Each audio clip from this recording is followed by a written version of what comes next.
¿Cómo están, señores? Ya nosotros estamos preparando nuestro contacto de este día y vamos a conversar con un amigo de vieja data, como la mayoría de, bueno, unos cuantos venezolanos están fuera.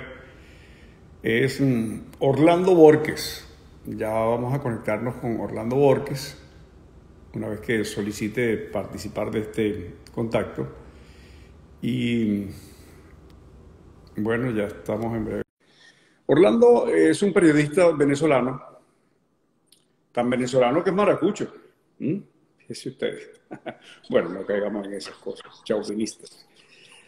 Orlando dedicó mucho tiempo al trabajo. Ya nos vemos ahí, Orlando. Sí, te estoy viendo, Guido. ¿Qué Sí. tal? Muy elegante, como siempre. Un placer, Orlando. Oye, estaba introduciendo para la gente que no te conoce y para recordar a quienes te conocen tu destacada labor en los medios de comunicación, sobre todo impresos, cuando el impreso tenía un impacto enorme. Tú dirigiste las páginas de Farándula de Panorama, luego estuviste en Caracas en varios medios, incluso en esa época de mocedad te atreviste hasta ser actor muy bueno, novelas y cosas. Vamos a hablar acerca de eso, de esas anécdotas que vivimos, algunas coincidimos y en otras pues tú tuviste mucho más que hacer que yo, ¿no? Así que en esos viejos tiempos de aquella Maracaibo que quisiéramos, nunca va a ser igual, pero ojalá que tengamos oportunidad para los que están por venir de tener algunos de esos privilegios que vivimos tú y yo y la gente que estaba en ese entonces, ¿no? Bienvenido. Bueno, ok, gracias, Guido, por esta invitación. Sí, realmente convivimos profesionalmente y en lo personal en una época de oro, ¿no? Era una época de verdad mucho más sana que la que podamos estar viviendo en estos tiempos, por cuestiones de lógica, lo que está pasando. Y bueno, la pasábamos muy bien, se hacía un periodismo diferente, era un periodismo más dinámico, eh, se utilizaba incluso aquello que llamaban las primicias periodísticas, ahora que estamos hablando entre periodistas, y el medio artístico era, era un medio artístico muy resonante, aunque no contaba con las redes sociales, pues, pero era muy resonante, era quizá, en el caso de nuestro país, había la bonanza petrolera, se daba el lujo el país de tener a través de sus empresarios artísticos a las más grandes figuras internacionales, pues pasaban por Venezuela y en el caso de nosotros por el estado Zulia, ¿no? Por Maracaibo, porque, bueno, había con qué, digámoslo así. Y a nivel de televisión, los grandes programas de los canales televisivos, pues se daban el lujo de llevar a lo más grande del momento, ¿no?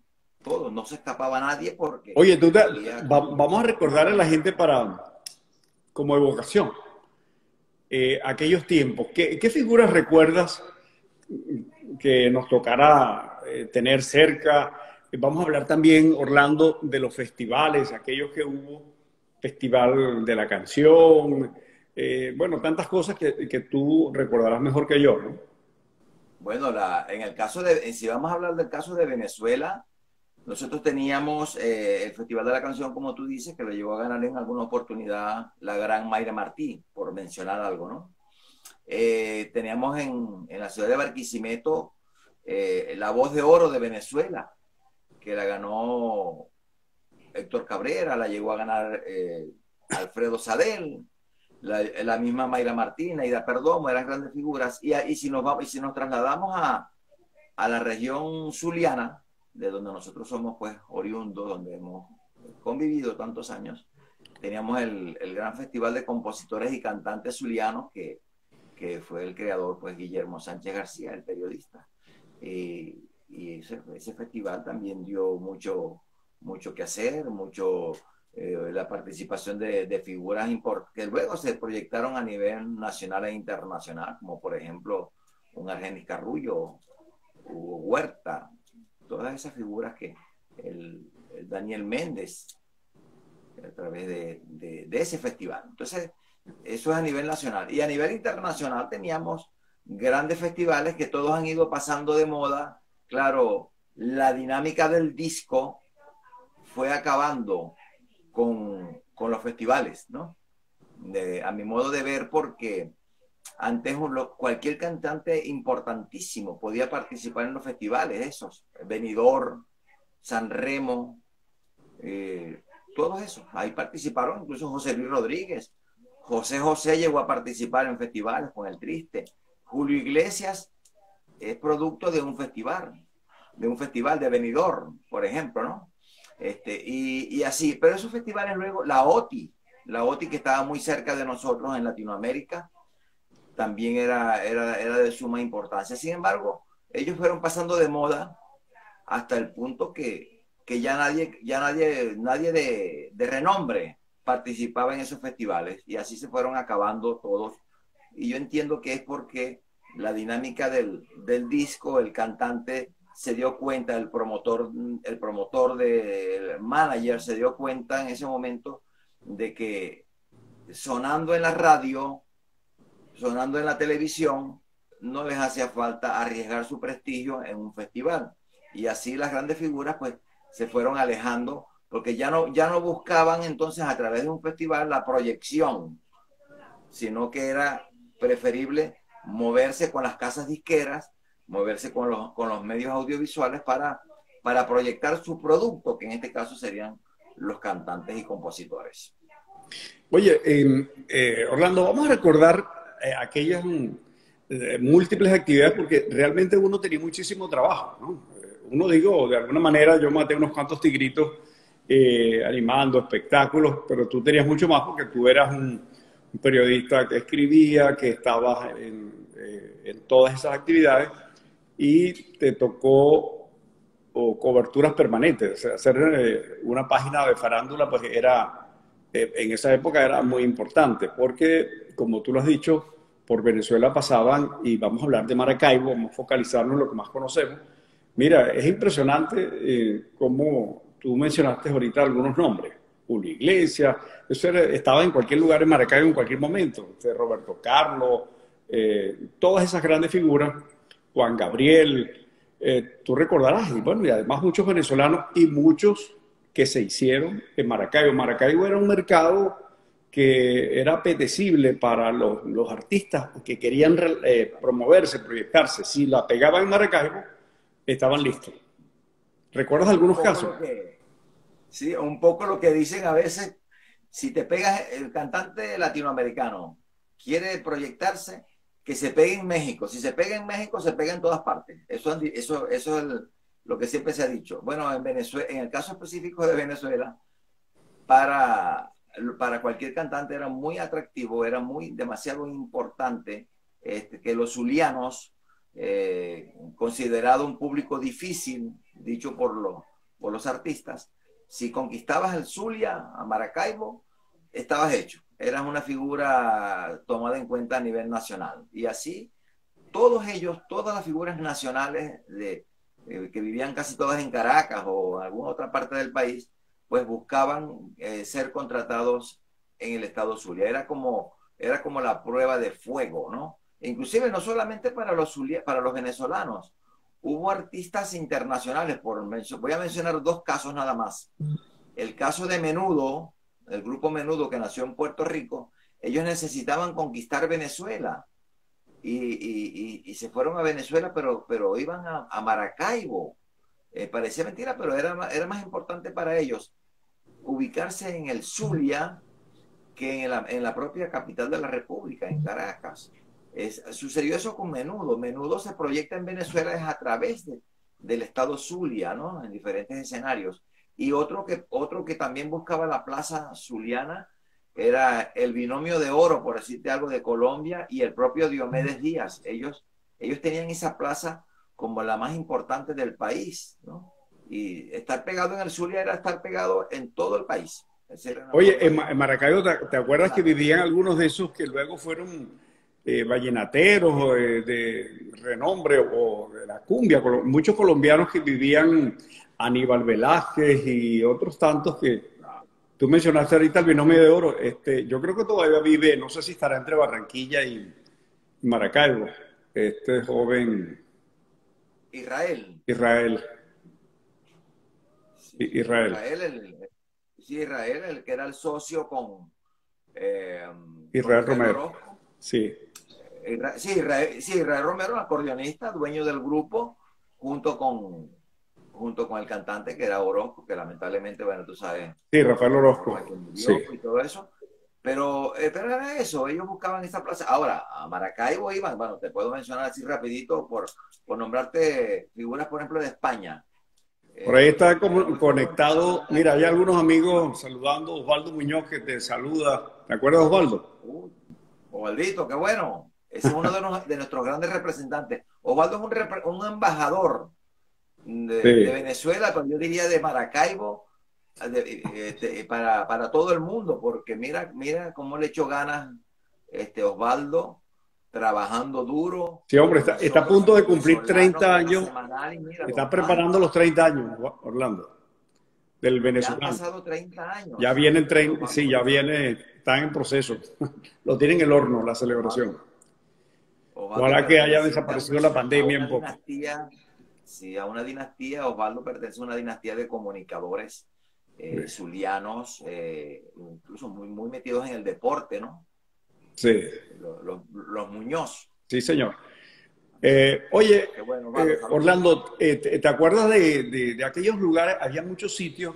Yo te decía que hubo mucha actividad. Entonces, Maracaibo además propiciaba con algunos promotores que salieran figuras nuevas. Y entonces era fácil presentarlo y que se tuviese un escenario que practicara. Luego, cuando iba a la televisión, que la televisión entonces era Caracas, ¿no? En el Zulia no había en ese tiempo la televisión, era la radio, y si el que quería tener televisión, pantalla en televisión, era Caracas. Entonces teníamos muchos lugares. En estos días hablábamos de Don Pancho, ¿no? Era un espacio pequeñito, pero daba grandes oportunidades. Las fuentes de soda de Maracaibo presentaban espectáculos. Además, bueno, los grandes escenarios como Bellas Artes, el Hotel del Lago tenía el gran salón ese. El Salón Bolívar del Hotel del Lago. Sí. Pero había muchas tascas, restaurantes, sitios de espectáculos, pero muchos, pudiéramos enumerar tantos, y es decir que eso permitía pues que hubiese mucho trabajo para los cantantes como solistas, para las orquestas. Tenemos quizás el estado Zulia, es la región de Venezuela que tiene más orquestas, son innumerables, ¿no?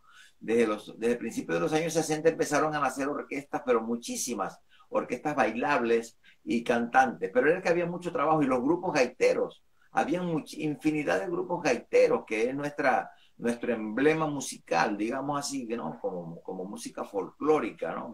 Oye, Orlando, ¿qué eventos de estos espectáculos, para que empecemos a hablar de las anécdotas y hacer la cosa cada vez más agradable? ¿Qué recuerdas de anécdotas de esos tiempos, de esos espectáculos? Hasta, no sé, nosotros nos veíamos con mucha frecuencia, ¿no? Bueno, sí, tú eras uno de los animadores de los espectáculos públicos, pero es que, bueno, se presentaban incluso espectáculos en las playas. Habían varias playas donde los fines de semana hacían lo que llamaban los vermú, con orquestas, con cantantes, ¿no? Bueno, de esos tiempos, chicos, recordamos, por ejemplo, uno hacía lo que llamaban las rondas, ¿no? Normalmente, sobre todo los que estábamos en los medios de comunicación, hacíamos rondas, salíamos desde temprano a un sitio y recorríamos en la noche quizás 5, 6, 7 sitios. En la casa de uno, bueno, había de pronto algún problema, porque sí se la pasa puro parrandeando y esas cosas. Y resulta que no era la parranda, era el trabajo. Ah, bueno, que era divertido, era otra cosa, ¿no? Pero creían que era que uno andaba, y además de pronto te tildaban de bebedor de licor, ¿no? Oye, este tipo es medio, de pronto te enamorabas te enamorabas y los suegros no te querían porque, oye, ese tipo es un borracho, ese tipo se la pasa, lo ven en todos los sitios, en todos los centros nocturnos de Maracaibo, y se supone que alguien que anda en todos esos centros nocturnos lo que anda es parrandeando, pero no, nosotros teníamos el escudo de decir, no, momento, no, es que estaba trabajando, que necesitaba hacer la ronda, era ronda gaitera, rondas musicales, por todos los sitios, para tener material con que trabajar. Sí. Recuerdo la Y 5 de julio. en el caso tuyo que era de la radio, Sí. pues tenías material para hablar. Claro, claro. Recuerdo la cervecería 5 de julio, los Alicios, Piano Blanco, bueno, y en muchos lugares. El Pañuelo, que después pasó mi discoteca, etcétera. Sí, pues claro, habían demasiado, pero es que era, mira, por ejemplo, una orquesta o un grupo gaitero podía actuar en la noche en 4 o 5 sitios porque lo contrataban en una cervecería, de ahí hacía un set o 2 sets y se iba para el otro y hacía todo eso. Eso se fue acabando y después los grupos gaiteros, las orquestas tenían muy poco trabajo, tenían que salir entonces a ver si los contrataban en otras regiones del país, porque ya en Maracaibo se fue acabando eso y en el mismo en otras partes del país también se fue acabando.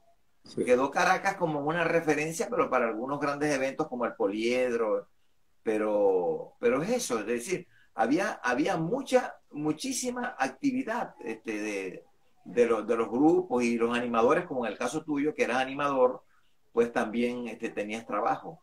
De Sí. pronto estabas en 3 tarimas en una misma noche, ¿no? Sí. Oye, recuerdo, mientras tú conversabas, estaba recordando el Club Mara. En el Club Mara fue la última vez que vi a Renio Tolina. Ah, bueno. Sí, yo era el presentador del evento. Recuerdo que estaba tocando la Dimensión Latina. Reni estaba invitado, estaba en una mesa así. Y cuando estaba tocando la Dimensión Latina, estaban los blancos. Cuando están los blancos montados, Oscar de León se sube y le dice, mira, yo quiero pedir que me permitan cantar una canción. Sí, es nada preparado. Yo quiero cantar una canción con ustedes, yo soy un admirador de ustedes. Empezó a elogiar a los blancos. Y luego casi tuvimos que bajar a Oscar de León porque no quería cantando. Bueno, además, él estaba hipnotizado con los blancos, pero además a Oscar de León, imagínate tú. Sí, claro, sí, En esos tiempos, ¿no? claro, eso fue en los años 70, porque Sí. es que Oscar de León cuando llega, cuando comienza la Dimensión Latina, claro, no era conocida, nada de eso, y uno de los primeros sitios donde lo contratan es en Maracaibo, en un sitio que allá por el Milagro se llamaba así como Casa Blanca, y los blancos creían mucho en Oscar de León, creían mucho y él fue muy agradecido siempre con los blancos y hasta llegó a grabar temas con ellos porque él tenía un profundo agradecimiento de que los blancos cuando nadie creía en él ni en la dimensión, pues ellos le tendieron la mano allá en el Zulia. Recuerdo inclusive cuando debutó la dimensión con Oscar en Maracaibo llovió y habían, por decirte algo, como decimos en criollo, 4 gatos. Había muy poquita gente, casi nadie fue a verlos en ese momento, ¿no? La gente estaba, era un tiempo de feria. La gente estaba en otro sitio, con sus vallenatos, tú sabes, con otro tipo de orquesta. Pero la Dimensión Latina, Oscar de León, cuando arrancó, una de las primeras giras que tuvo, quizás la primera, que tuvo hacia el interior del país, allá en Venezuela, no había nadie, no llenó las expectativas en ese momento, Sí. ¿no? Un espectáculo que recuerdo de masiva asistencia. Bueno, hubo varios muy masivos en el estadio. Uno de ellos fue Menudo, que tú mencionaste, las Estrellas de Fania, y no sé, tú recordarás otros tantos, ¿no? Bueno, las Estrellas de Fania que se presentaron en el estadio Luis Aparicio. Uh-huh. Ahí estuvo, bueno, estaba la crema, Celia Cruz, Oscar de León, digo, Celia Cruz, Héctor Lavoe, Héctor Lavoe, sí.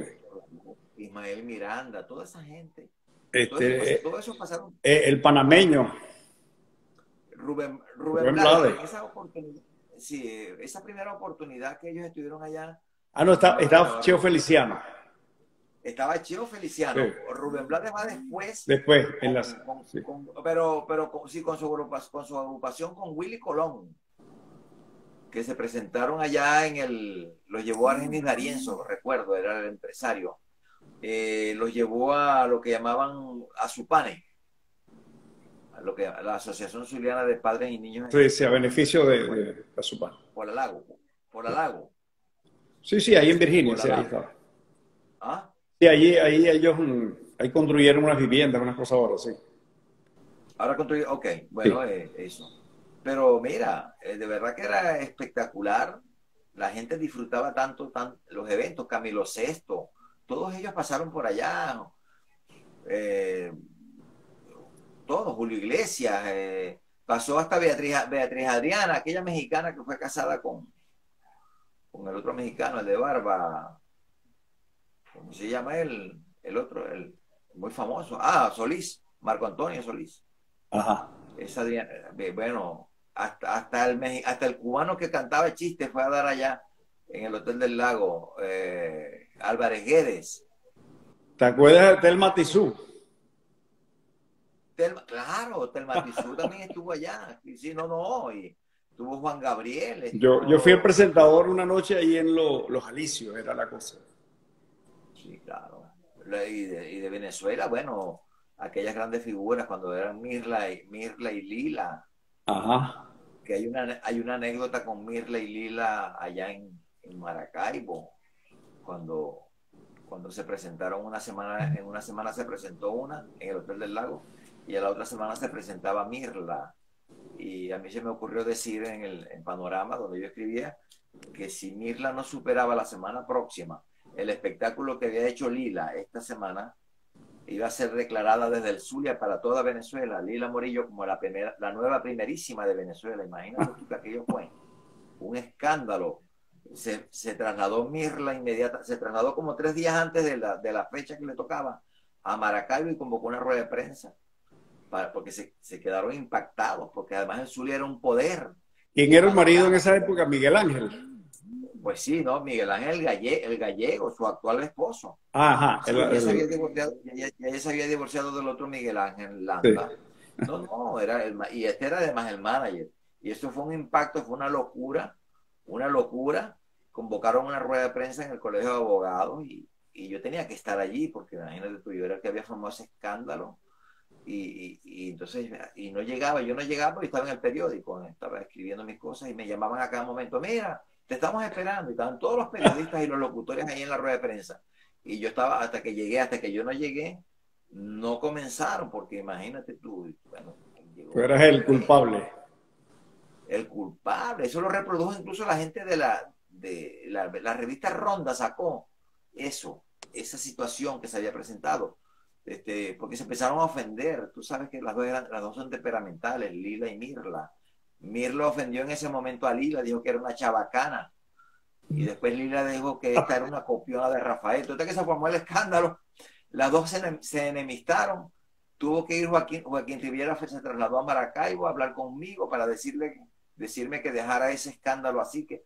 Y le dije, no, pues que yo no, yo lo que hice fue publicar una nota, se me ocurrió decir eso de la primerísima y lo demás lo hicieron ella, Mira, ¿y formaron qué, y el qué pasaba en el escándalo. periódico? Llamaron al director del periódico No, para no, apagar la llama. déjame decirte que no, nunca ocurrió eso, porque además yo no estaba haciendo nada malo, simplemente fue una travesura periodística. Pero no, además yo siempre yo tenía mucha autonomía en mis páginas artísticas que yo manejaba. Yo fui totalmente autónomo. Nunca nadie. Es más, en una oportunidad un locutor muy conocido de Maracaibo, el cual me vas a permitir que no lo mencione, porque de paso ya murió, le hice una crítica en una oportunidad por X situación. Bueno, y él le envió una carta muy fuerte a Esteban Pineda, el dueño, y le envió la carta diciéndole que yo había atentado contra un espectáculo que él había montado, que no sé qué, ¿no? O sea, yo hice una crítica contra eso que había pasado ahí en ese espectáculo. Y él envió la carta al dueño del periódico, ni siquiera el director. Y el dueño me llamó, cosa muy extraña porque el dueño no está, normalmente no está pendiente de los periodistas, pero de eso se encarga un jefe de redacción, un director, que en ese tiempo era Esno Rivera. No, él me llamó directamente y me dijo, mira, lee esta carta que me llegó en su oficina. Y yo la leí, me quedé, dije, oye, ¿cómo es posible? Un locutor de Maracaibo, bueno, a quien yo le había hecho algunos artículos, incluso algunos espectáculos que había montado, yo también lo había respaldado, todas esas cosas bien, pero en esa oportunidad hay gente que no acepta críticas ni que sean constructivas, como era mi caso. Yo hacía críticas, normalmente eran constructivas, yo nunca fui un periodista de malsano de hacer críticas malas, ¿no? Sino constructivas. Y bueno, él me enseñó la carta y yo le dije, bueno, caramba, bueno, tome la carta. Y me dijo, no, no, no, quédese con la carta. Es para que sepa usted con quiénes está tratando. Fíjese usted, ese locutor a lo mejor dice que es muy, muy amigo suyo y fíjese que usted le hizo una crítica y mire lo que me envió como para que yo tomara alguna acción contra usted. Y yo, no, no, usted tome, yo simplemente lo llamé para que usted sepa quiénes le están rodeando. Guido, imagínate tú. O sea, Eso fue, por un supuesto, gran voto de Esteban Pineda que confianza. te dijo Un eso. gran voto de confianza. ¿Ah? Sí. Esteban Pineda. Pero a mí me pasó eso con ese locutor a quien yo le tenía mucho cariño y igualmente nunca le dije, fíjate que nunca le dije al locutor, mira, tú enviaste una carta al dueño, yo nunca se lo dije, él se murió, él murió, y yo nunca le dije, mira, tú ¿cómo es posible que tú hayas hecho esto? Yo me guardé la carta, la rompí, qué sé yo, la boté, y yo nunca le dije nada a él porque bueno, no sé, dije, cometió una ligereza, no sé por qué lo hizo. ¿Cuáles Y seguimos consideras la tú, relación. Orlando, cuáles consideras tú han sido los artistas que se han cocinado en ese horno llamado Zulia? Maracaibo, sobre todo, Bueno, si tenemos que que mencionar, han volado alto. no, si tenemos que mencionar a alguien, el primero que tenemos que mencionar es a Ricardo Montaner, porque Montaner, aunque no era venezolano, llegó de Argentina muy, muy niño y se estableció primero pasó por Caracas una corta temporada, siendo muy niño, luego los padres se mudaron a Maracaibo, en fin, etcétera. Y bueno, y allí hecho raíces, allí se casó, tuvo sus dos primeros hijos, allí participó incluso en el Festival de Compositores y Cantantes, que hay una historia con eso, pero bueno, una historia no muy agradable para Montaner, por cierto, pero bueno, si hablamos de eso, él, ¿no? Él es como la figura más sonora de los que nacieron en Maracaibo, pero hay otras figuras muy importantes, por ejemplo, Roberto Antonio, que llegó de la mano del periodista Guillermo Sánchez García a los melódicos, se hizo una figura muy importante, ¿ves? Figuras como, bueno, Argenis Carrullo y Ender Carrullo, los hermanos Carrullo, pues también son hechuras del Zulia. Porque Mario Suárez fue un super gigante de la canción, Mario Suárez, pero Mario hizo casi toda su vida artística en Caracas.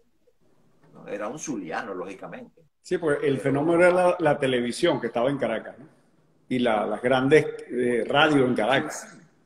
Pues sí, aunque Sí. Mario llegó a Caracas antes de la televisión, o era muy incipiente la televisión. ¿Tú conoces la historia esa de Mario y Lila Morillo? ¿Cómo él, la relación que hubo de él como promotor de Lila Morillo? ¿Conoces esos antecedentes? Bueno, tú sabes que Lila llegó muy jovencita a Caracas a echarle pichón, como dicen. Y bueno, sí, hubo cierta relación, pero no tan significativa, ¿no? Tampoco es que fue, como han dicho por allí, que llegaron a las profundidades, ¿no? No, Mario, por supuesto, era muy joven, Mario era una estrella ya cuando Lila llegó y le tendió la mano y bueno, como todo, ¿no? Esos pequeños romances, pero no de tanta profundidad.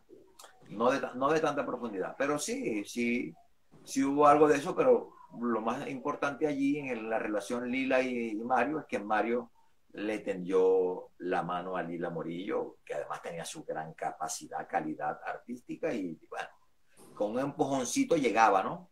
Y eso fue lo que pasó con Lila, que además sabes que Lila siempre ha sido muy zumbada, muy atrevida y triunfaba porque triunfaba, primero porque tenía calidad, además se prestaba, bueno, Lila incluso hasta hizo un semidesnudo en una película en aquellos tiempos,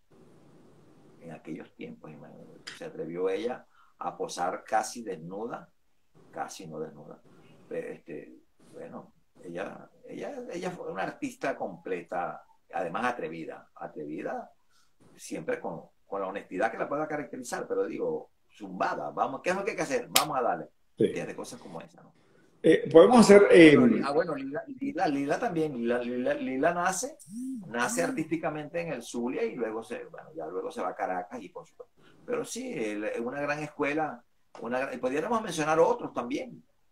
El mismo Trino Boscán, Cañadero, Zuliano, también estuvo en Caracas, importante. Bueno, no hablemos de Cheo García, bueno, los grandes cantantes, Felipe Pirela, es que el Zulia ha sido una cantera. Claro, no, hay una larga lista, Daniel Alvarado.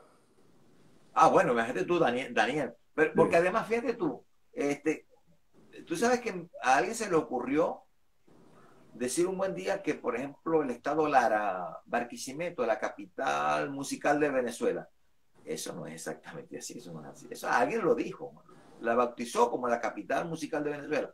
La capital musical de Venezuela tiene que ser Maracaibo.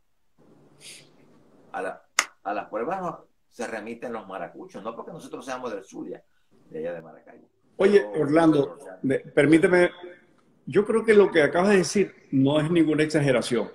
Y eso se refleja a propósito de la diáspora. Cuando estamos conversando, tú estás en un país distante al lugar donde yo me encuentro ahora. Sí, tú estás más hacia el sur, un poco hacia el norte. Yo estoy en pleno sur. Sí. Entonces, cuando tú ves lo que está ocurriendo con una parte de la música hispana o latina, tiene una importante presencia el venezolano. Y allí los grandes protagonistas, o tiene un papel muy protagónico, el zuliano. Tú ves, por ejemplo, en Miami. En Miami hay un proceso en torno a la música urbana y la mayoría son venezolanos. Y allí unos cuantos zulianos. Cuando hablas de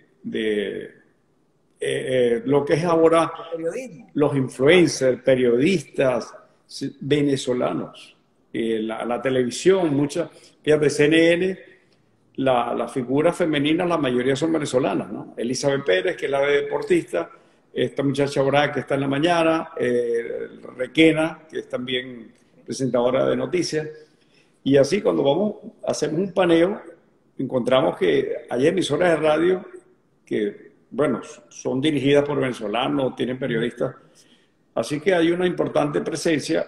Ojalá eso sirva para amalgamar una experiencia que sea útil para que en algún momento encaje como las piezas de rompecabezas en ese país que no puede quedarse huérfano, que necesita de todo y lo necesita rápido. Ojalá que haya un acuerdo de carácter político, porque ese es el problema de Venezuela, es político, ¿no? Sí, yo creo, de acuerdo a eso que tú dices, en algún momento que puedan cambiar la estructura política, ¿no? Digamos, del país, que se pueda manejar de otra forma el país, es el deseo de la mayor parte de los venezolanos. Hay mucho talento que de regresar una gran parte de ellos, de ese grupo de talentosos hombres y mujeres, Venezuela puede recuperarse. En lo económico se recuperará porque sigue teniendo muchos recursos naturales y todas esas cosas, y además habrán inversiones que estarán seguramente allí para que el país pueda renacer en ese sentido económico, pero además en lo personal, en lo profesional, hay muchos profesionales, sobre todo en el campo de la cultura que nos toca, el campo musical, campo artístico general y periodístico. Hay demasiados talentos que ahora quizás también ha sido como una escuela internacional. Muchos que están fuera, hay un aprendizaje extra, ¿no? Otro tipo de conocimiento. Por ejemplo, el caso tuyo, que eres un periodista reconocido en Venezuela, entonces ahora tú estás en Estados Unidos y estás allá en una interrelación con la gente de allá y aprendiendo tantas cosas, ¿verdad? Igual uno por acá, por Chile y así, y hablemos de tantos países que estamos regados. Entonces, ¿te imaginas que podamos converger otra vez allá a Venezuela? Esa escuela aprendida, más la que teníamos antes de salir, y regresar allá, pues, a aplicar esos conocimientos, ¿no? Y el uso, Orlando, que no se puede esquivar, no solo de las nuevas tecnologías, sino los nuevos modelos de comunicación. Hoy estamos haciendo esto que era impensable hace muy poco. Para esta conexión hubiésemos necesitado cámaras y camarógrafos, directores, iluminación, una locación particular, una conexión satelital para que fuera en vivo. ¿Sí? Esto no, y ahora simplemente una aplicación, lo estamos haciendo por Instagram y lo puede hacer cualquiera. Entonces, eso tiene ventajas, y en cuanto a lo que estamos viendo como experiencia en la formación de la opinión, hoy estamos tratando temas, vamos a decir, muy suaves, que no van a, lo que tú digas o lo que comentemos aquí no van a crear sino un refrescamiento de aquellas cosas que vivieron algunos o que lo conozcan quienes no lo vivieron. Pero hay gente, sí, pero hay el riesgo, y se manifiesta, yo lo he visto a propósito de unas cuantas cosas actuales, de lo que ocurre en lugares como los Estados Unidos, donde hay gente que es capaz de afirmar en un Twitter, en cualquier forma de expresión de las redes sociales, asuntos graves que ponen en tela de juicio a un personaje, a una institución, que crean, incluso algunos logran crear una opinión frente a eso. Y hay personas que son capaces entonces de asegurar una cosa que provino de alguien sin ningún tipo de formación y que es simplemente una mentira. Eso, hay una organización que ahora no es organización, sino es como un movimiento, algo así etéreo, que le dicen QAnon. QAnon. Un tipo que un día empezó a escribir cosas y se identificó como QAnon. Y a decir cosas locas, es decir, como aquel travieso que empieza a decir chisme o a hablar mal del otro. Bueno, y fue sumando gente y lo han tomado como algo que tiene que ver con la opinión, y se ha metido con los asuntos políticos, en el caso de Estados Unidos. Entonces, esta herramienta tan buena, tan útil, también puede ser peligrosa. Sí. Es un asunto... Sí, fíjate, sí. Guido, tú sabes, ¿no? Siempre hubo gente con buenas intenciones, lógicamente siempre la ha habido. Y también hay gente que siempre ha tenido malas intenciones. Pero antes, claro, antes esas malas intenciones quedaban como en locales, es decir, porque no existían estas redes. Entonces, claro, había un chisme, pero era un chisme que quedaba entre un pequeño grupo, porque no tenía difusión, porque no tenía cabida. Ese mal comentario, esa mala intención, se quedaba en un pequeño grupo, ¿no? Oye, el comentario, mira, ¿viste lo que dijo fulano de tal? Del otro, o sea, como queriendo dañar imagen. Pero eso quedaba en un pequeño grupo. No tenían acceso estos malintencionados de provocar un daño mayor. Pero es que ahora, con esto es tan peligroso, esto es un arma de doble filo. Es decir, si tú lo utilizas para bien, es bueno. pero si lo utilizas para mal, o que lo vaya a utilizar para mal, pues hace un daño y lo hace de inmediato. Y fíjate tú que, ¿qué está pasando ahora, Guido, con esto de las redes sociales? Que hay una violación enorme, flagrante, de lo que nosotros manejamos, que es el periodismo. ¿Por qué? Porque ahora cualquiera se confunde, se disfraza de periodista. Porque todo el que hace, por ejemplo, un Instagram Live, por decirte algo, o el otro lo hacen por Facebook, o simplemente por las redes, por WhatsApp, o por donde lo haga. O es que hay tantas formas, un Twitter, y hacen entrevistas, hacen comentarios, y la gente ya no sabe quién es periodista y quién no es periodista. Y tú y yo no nos vamos a poner un parche aquí que diga, Sí. yo sí soy periodista. Entonces ahí juega un papel importante que tengamos un público, ojalá cada vez mejor capacitado para decodificar adecuadamente, pero eso es casi una pretensión utópica, ¿no? Sentir o desear que todo el público vaya a estar preparado, porque, bueno, hay mucha gente desprevenida que alegremente simplemente reenvía algo que recibió sin evaluarlo y le ocurre a uno también, ¿no? Este es un asunto que hay que reevaluar el uso de las redes.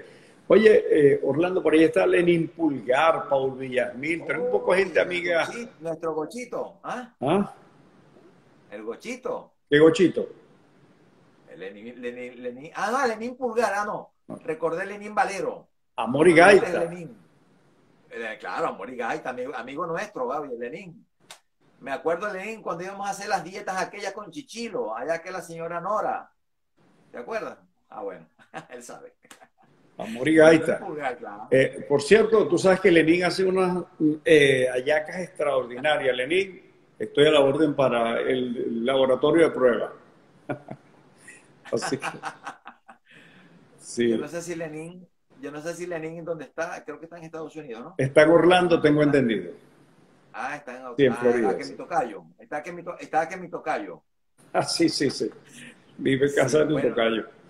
Bueno, de verdad que es muy grato, Orlando, haber repasado algunas cosas de esa plana que no sé si la hemos hecho bien en ese proceso de vida, pero bueno, lo hecho está, ¿no? Ahí está escrito. Lo hemos hecho con cariño, con el deseo de que todo se haga bien. De eso se trata, ¿no? Porque todos podemos pecar, errar y reconocer, por supuesto, cuando fallamos, pero evidentemente cuando lo hacemos es con la mejor intención, que siempre las cosas no salen bien, es probable. Juzgarán los demás o calificarán, pero evidentemente en el caso de nosotros, digamos, hemos trabajado porque las cosas salgan bien a través de los medios. En tu caso, que has sido un hombre de televisión, propietario incluso de tu canal. Por cierto, te iba a preguntar antes que vayamos a cerrar la comunicación, ¿qué pasó con Global TV? Yo sé que hubo problemas, no sé qué. Bueno, sí, hubo un incidente con motivo de la transmisión de un evento de carácter político que no le gustó a la gente que toma decisiones de gobierno local y estuvimos fuera del aire, nos rompieron unas cosas allí. Hoy, pues Global TV se mantiene al aire, pero con programación enlatada, no hay producción. Un canal que tenía, mira, todo el proceso, producción, el canal como tal, eran 84 personas. Ya había programación, nosotros transmitíamos béisbol, fútbol, básquetbol, transmitíamos los gaiteros, transmitíamos varios noticieros, programas con talentos allí locales. Bueno, la televisión regional ha permitido oportunidad para desarrollar gente que tiene mucho potencial. De verdad que nos sentimos por ahora orgullosos de haber sido parte de todo eso. Y digo haber sido parte, es una etapa, ¿no? Luego vendrá otra con características que tienen que adecuarse a las nuevas realidades. Ojalá que esas nuevas realidades tengan que ver con mejores oportunidades a partir de entrega, de vocación, de lealtad con el país. Yo creo que necesitamos tener solidaridad y lealtad con ese país que tanto está reclamando. Así que en eso estamos al aire 24 horas. Global está al aire. Ahí está al aire, sí. Bueno, ok, sí. Bueno, sí, no, me acuerdo que siempre fue una ventana importante, además con una programación variada. Tú tenías incluso un programa de entrevistas que se Sí, veía sí. a nivel nacional. Recuerdo Sí. que te retransmitían en Caracas. Sí, pues nosotros construimos una alianza que fue la primera experiencia y la vamos a reeditar seguramente. Pues estamos dispuestos a ayudar en ese proceso de renacer el país para volver con esa experiencia ahora con todo lo que ha pasado y cómo acomodar para que eso funcione, porque hay una serie de cosas que tiene lo que te interesa a ti, que es el público. Tiene Netflix, tiene las redes sociales, entonces hay que meterse ahí para ser parte del interés del público. Y eso es la cosa, eso es lo que estamos aprendiendo en toda esta experiencia y seguramente, sobre todo para la nueva gente, los que hoy están estudiando, los nuevos comunicadores sociales y sobre todo para el público, para nuestra gente, eso va a ser útil. En nuestra área de la comunicación y lo será en la medicina, en la ingeniería, en todas las cosas. Seguro, seguro. Sí, darle cabida a todo eso. Yo incluso, recuerdo incluso que tú pasabas unas series televisivas también. Tú tenías esa Sí, de las series televisivas. sí, tuvimos buenos materiales fílmicos allí. Pero bueno, Orlando, seguramente te están reclamando por allá en tus distintas actividades. Me decía que vas a preparar todo lo que tiene que ver con tus cosas. No sé si estás haciendo un nuevo libro. No sé cómo te está yendo con los No, libros. Pero no, yo no, no, hace tiempo que no he estado escribiendo libros. Yo tengo 4 libros que he hecho, ¿no? 2 de deportes y 2 del medio artístico, incluso uno sobre la vida de Montaner, otro sobre la vida de Chavín, que tú sabes. Pero no, por ahora no. Estoy acá en Chile y más bien ahora he querido en esta etapa utilizar un poco esta pantallita donde estamos ahora mismo, ¿verdad? Haciendo cosas que me gustan, escribiendo bastante, estoy un poco activo, algo activo en Facebook y en Instagram, escribiendo, bueno, reportajes y también unos micros que saco los viernes, ajá, y algunas veces con el Instagram Live también. En eso he estado, por ahora tengo parado lo de los libros, tengo algunas ideas de algo que pudiera escribir, de algunas cosas que pudiera llevar a un formato de libro, pero por ahora no estoy trabajando en eso. No, bueno, estoy ojalá todavía que desarrollando. podamos encontrarnos en algunos proyectos, algunas cosas que permiten estas conexiones por las nuevas tecnologías y ojalá que podamos darnos un buen abrazo pronto en esos espacios en los que crecimos, nacimos y tanto nos apasiona nuestra ciudad, ¿Cómo no? ¿Cómo no? nuestro Bueno, país. mira, te agradezco Un tanto, abrazo. te agradezco tanto, pero primero que podamos mantener una interrelación como la que mantenemos allá en nuestro país. Y gracias a estas redes sociales, pues podemos hacerlo. Y bueno, Sí. seguimos trabajando y con la esperanza, pues, de regresar a nuestro pequeño terruño, Y vamos a hacerlo con a nuestra optimismo. tierra, Por ahora hay que cuidarse mucho, ¿no? Maracaibo. Hay que cuidarse. ¿Ah? Hay que cuidarse mucho, hay que Y mantener. cuidarnos. Y No, para lo, es una de las cosas que hablaba de las redes. Hay gente que se atreve a decir cosas contrarias al uso de la máscara, diciendo que no existe, que el COVID no es un peligro. Uno de los irresponsables con ese tema fue al principio el presidente de los Estados Unidos. Imagínate, un líder de un país desestimando la gravedad de algo como esto. Pero bueno, cada quien tendrá sus cuentas con la sin historia. Muchas quererse, gracias, sin Orlando. quererse. Sí, bueno, un abrazo, Guido, un abrazo para todos, toda la gente que te sigue, que estuvo pendiente pues de este programa, de esta entrevista y bueno, yo muy agradecido y siempre en contacto. Con Gracias. cariño para ti. Gracias.